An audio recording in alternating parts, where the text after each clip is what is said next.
வணக்கம். நம்ம just cook சேனலை யூடியூப்பில் சப்ஸ்கிரைப் பண்ணியோ இல்லை ஃபேஸ்புக் பேஜை லைக் பண்ணியோ நீங்கள் ஃபாலோ பண்ணிக்கலாம்.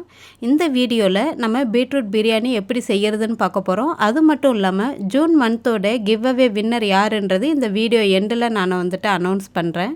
இப்போ ரெசிபி எப்படி பண்ணுறதுன்னு பார்த்துடலாம். ஒரு குக்கரில் 2 டேபிள் ஸ்பூன் எண்ணெய் சூடு பண்ணிக்கிட்டு நம்ம பிரியாணி மசாலாலாம் கொஞ்சம் சேர்த்துக்கலாம். மசாலாக்கள் ஓரளவு கொஞ்சம் ப்ரௌன் கலராக மாறினதும் ஓரளவு பொரிஞ்சதும் ஒரு பெரிய சைஸ் வெங்காயத்தை பொடியாக நறுக்கி இது கூட சேர்த்துட்டு இது நல்லா லைட் ப்ரௌன் கலர் வர வரைக்கும் நல்லா வதக்கிக்கலாம். இப்போது வெங்காயம் நல்லா வதங்கிருச்சு. இது கூடவே ஒரு பெரிய ஸ்பூன் அளவுக்கு இஞ்சி பூண்டு விழுது சேர்த்துட்டு அதோடைய பச்சை வாசனை போகிற வரைக்கும் நல்லா வதக்கிக்கலாம். பாத்திரம் அடி பிடிக்காமல் பார்த்துக்கலாம். இந்த டைமில் இஞ்சி பூண்டு விழுது பச்சை வாசனை போனதும் 2 மீடியம் சைஸ் தக்காளியை நல்லா பொடியாக நறுக்கி சேர்த்துட்டு அது கூடவே கொஞ்சமாக கல் உப்பு சேர்த்துட்டு தக்காளி குழஞ்சி வர வரைக்கும் நம்ம வெயிட் பண்ணலாம். இப்போது தக்காளி நல்லா குழஞ்சிருச்சு. இதில் ஒரு அரை டீஸ்பூன் அளவுக்கு மஞ்சள் தூள், கொஞ்சமாக கரம் மசாலா தூள் சேர்த்துருக்கேன். 1 ஸ்பூன் அளவுக்கு வெறும் மிளகாய்த்தூள், அதே 1 ஸ்பூன் அளவுக்கு தனியாத்தூள் சேர்த்துட்டு இந்த மசாலாவை நல்லா வதக்கிக்கலாம். அதோடைய பச்சை வாசனை போயிடும். இப்போ இது நல்லா வதங்கிருச்சு. இது கூடவே ஒரு 2 டேபிள் ஸ்பூன் அளவுக்கு நான் கெட்டி தயிர் சேர்த்துக்கிறேன். ரொம்ப புளிப்பு இல்லாத தயிராக சேர்த்துக்கோங்க. சேர்த்துட்டு நல்லா கலந்து விட்டுடலாம்.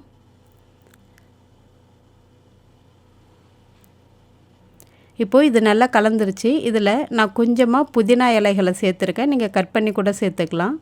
ஒரே ஒரு கேரட்டு, ஒரு மீடியம் சைஸ் பீட்ரூட்டு சின்னதாக நான் கட் பண்ணி சேர்த்துருக்கேன். உங்களுக்கு விருப்பப்பட்ட அளவில் நீங்கள் கட் பண்ணி சேர்த்துக்கலாம். சேர்த்துட்டு இந்த மசாலா கூட சேர்த்து நல்லா கலந்துட்டு தேவையான அளவு தண்ணி சேர்க்க போகிறோம். நான் 4 டம்ளர் அளவுக்கு நான் தண்ணி சேர்க்குறேன். நான் பச்சரிசி ஊற வச்சுருக்கேன். 2 டம்ளர் பச்சரிசி ஊற வச்சுருக்கேன். அதுக்கு 4 டம்ளர் அளவுக்கு தண்ணி சேர்த்துட்டு உப்பு எப்பவும் போலவே பிரியாணிக்கு கொஞ்சம் தூக்கலாக இருக்கணும் நம்ம சமைக்கும்போது. அதனால் கொஞ்சம் தூக்கலாக டேஸ்ட் இருக்கிற மாதிரி உப்பு சேர்த்துட்டு கொஞ்சம் நேரம் நல்லா கொதிக்க வைக்கலாம்.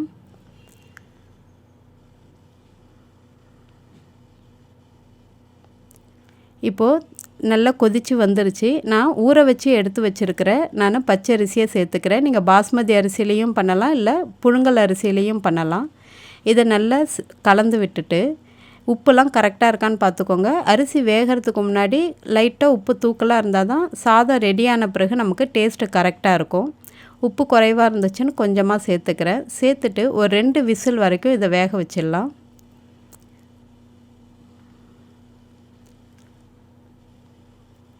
இப்போது 2 விசில் முடிஞ்சிடுச்சு. சாதம் பார்த்திங்கன்னா ரொம்ப கலர்ஃபுல்லாக அழகாக நல்லா வந்திருக்கு. ரொம்ப ஹெல்த்தியானதும் கூட. பீட்ரூட் எப்போவுமே நம்ம பொரியல், கூட்டு இந்த மாதிரிலாம் பண்ணுவோம். பார்த்திங்கன்னா சாதம் உங்களுக்கு எவ்வளோ கலர்ஃபுல்லாக அழகாக இருக்குன்றது தெரியும். டேஸ்ட்டுமே ரொம்ப நல்லாயிருக்கும். தித்திக்கெல்லாம் செய்யாது, திட்டமாக தான் இருக்கும் சாப்பிட்றதுக்கு. நீங்கள் ட்ரை பண்ணி பார்த்துட்டு எப்படி இருந்துச்சுன்னு மறக்காமல் எனக்கு சொல்லுங்கள். இப்போது ஜூன் மந்தோடைய கிவ் அவே வின்னர் யார் அப்படின்னு நான் சொல்லிடுறேன். மீனா ஸ்ரீதர் அப்படின்றவங்க தான் ஜூன் மந்தோடைய வின்னர். அவங்களுக்கு என்னுடைய வாழ்த்துக்கள். மற்ற எல்லா சப்ஸ்கிரைபர்ஸ்க்குமே என்னுடைய பெரிய பெரிய நன்றிகள். நான் என்ன கிஃப்ட் அவங்களுக்கு கொடுத்துருக்கேன் அப்படின்னு கண்டிப்பாக ஒரு வீடியோவில் உங்கள் கூட நான் ஷேர் பண்ணிக்கிறேன். நன்றி, வணக்கம்.